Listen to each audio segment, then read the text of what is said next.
አዲሲቷን ኢትዮጵያ ወደፊት ከግጫፍ ለማድረስ ተነስተናል እኛ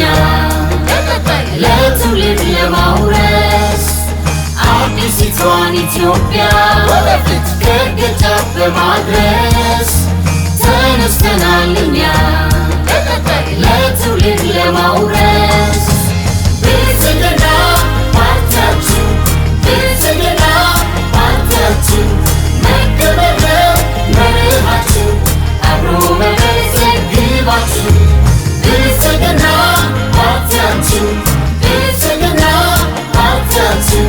መከበር ነው መርሃችን አብሮ መበልጸግ ግባችን